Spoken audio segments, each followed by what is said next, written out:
Hello दोस्तों, नमस्कार। मैं हूं सुभाष सिंह और जैसा कि आप जानते हैं कि पॉलिटी की जो श्रृंखला चल रही है उसमें मैं भारत परिषद अधिनियम पढ़ा रहा हूं इस समय।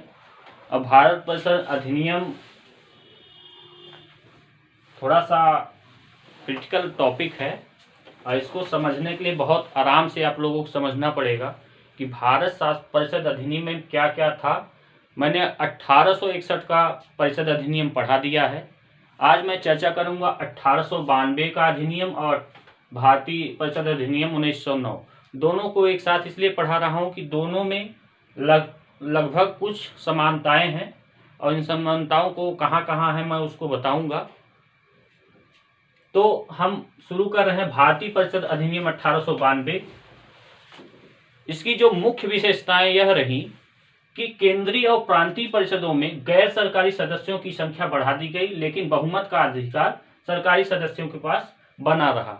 इसका मतलब यह हुआ कि अब जो केंद्रीय विधान परिषद थी और जो प्रांतीय विधान परिषद थी, इसमें सदस्यों की संख्या बढ़ा दी गई, लेकिन जो पावर दिया गया वो सिर्फ केंद्रीय परिषद के सदस्यों को यानी सरकारी सदस्यों को ही दिया गया। जो गैर सरकारी सदस्य थे यानी जो भारतीय थे उनको यह पावर नहीं दिया गया।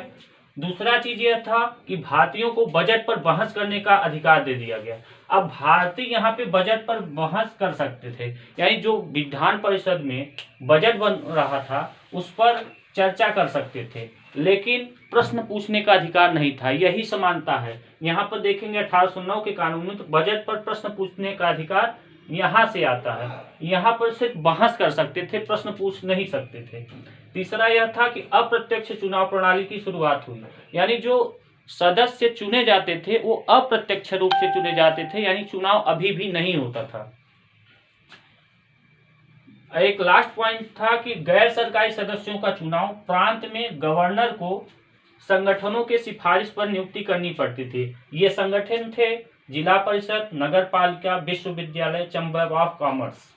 तो इन संगठनों के आधार पर जो गैर सरकारी सदस्य थे यानी जो भारतीय थे, इनके परामर्श से ही उनकी नियुक्ति की जाती थी। तो इस पर हम एक बार फिर से कि सरकारी और गैर सरकारी सदस्यों की संख्या बढ़ा दी गई। दूसरा था कि बहुमत का अधिकार सिर्फ सरकारी सदस्यों के पास था। भारतीयों को बजट पर बहस करने का अधिकार दे दिया गया। अप्रत्यक्ष चुनाव प्रणाली की शुरुआत हुई और जो गैर सरकारी सदस्य थे उनकी जो नियुक्ति होती थी वो संगठनों के परामर्श के आधार पर की जाती थी। अब हम आ रहे हैं भारत परिषद अधिनियम 1909 में। भारतीय परिषद अधिनियम 1909 बहुत इंपॉर्टेंट है क्योंकि यहीं से निर्वाचन मंडल, पृथक निर्वाचन मंडल का विस्तार होता है।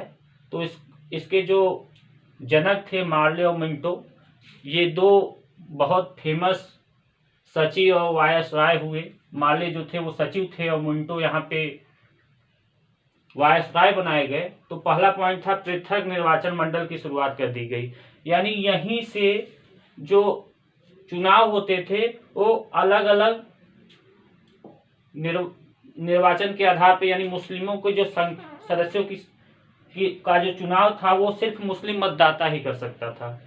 तो पृथक निर्वाचन मंडल की शुरुआत की गई। दूसरा था कि बजट पर प्रश्न पूछने का अधिकार था, यानी अब जो बहस करते थे अब बजट पे प्रश्न भी पूछ सकते थे।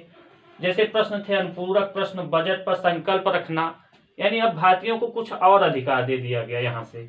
तीसरा पॉइंट ये था कि गवर्नर परिषद में एक विधि भारतीय सदस्य चुना गया, यानी जो गवर्नर परिषद है उसमें कानून बनाने के लिए एक विधि सदस्य भी चुन लिया गया। और पहले जो विधि भारतीय सदस्य थे वो स्वतंत्र प्रसाद सिन्हा जी थे।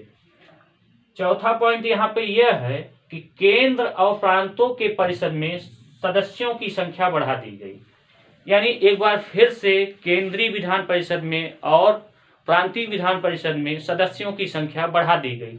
हालांकि प्रांतीय विधान परिषद में सदस्यों की संख्या एक समान नहीं थी, लेकिन केंद्र में यह संख्या 16 से बढ़ाकर 60 कर दी गई। यानी केंद्र में तो सदस्यों की संख्या निश्चित थी, लेकिन प्रांतों में यह संख्या एक समान नहीं थी, इसलिए इसका निर्धारण नहीं हो पाया। पांचवा पॉइंट यह था कि केंद्रीय परिषद में सरकारी सदस्यों का बहुमत बना रहा, यानी अभी भी जो केंद्र में विधायी कानून बनेंगे उस पर केवल और केवल सरकारी सदस्यों का ही बहुमत बना रहा। यानी जो वायसराय थे और मालवीय मिंटो साहब की जो परिषद टीम थी उन्हीं के सरकारी सदस्यों का बहुमत बना रहा। लेकिन अब प्रांतों में गैर सरकारी सदस्यों के बहुमत की अनुमति दे दी गई। यानी वो प्रांतों में जो नियम कानून बनेंगे उसमें भारतीय भी अपने बहुमत का प्रयोग कर सकते थे। और एक लास्ट पॉइंट था कि पृथक निर्वाचन मंडल में के आधार पर मुस्लिम सदस्यों का चुनाव मुस्लिम मतदाता ही कर सकता था। यानी जो मुस्लिम अप्रत्यक्ष रूप से चुने जाते थे वो मुस्लिम मतदाता ही करते थे। इस प्रकार सांप्रदायिक प्रतिनिधित्व का प्रावधान किया गया। और इसके जो जनक माने जाते हैं वो लॉर्ड मिंटो साहब माने जाते हैं। सांप्रदायिकता का जनक पूछा जाता है क्वेश्चन, तो इसके जो जनक हैं वो लॉर्ड मिंटो साहब हैं। और अलग प्रतिनिधित्व कुछ और लोगों को दे दिया गया, जैसे कुछ संगठन थे जैसे presidency of corporation, chamber of commerce, विश्वविद्यालय और जमींदारों को भी यहाँ से प्रतिनिधित्व दे दिया गया। तो यह था भारत परिषद अधिनियम 1892 और भारत परिषद अधिनियम 1909। यह दोनों इम्पॉर्टेंट हैं, इससे काफ़ी प्रश्न पूछे जाते हैं। और आज का यह टॉपिक यहीं समाप्त करता हूं। इस पर जो भी प्रश्न होंगे हम प्रश्न भी लेके आएंगे।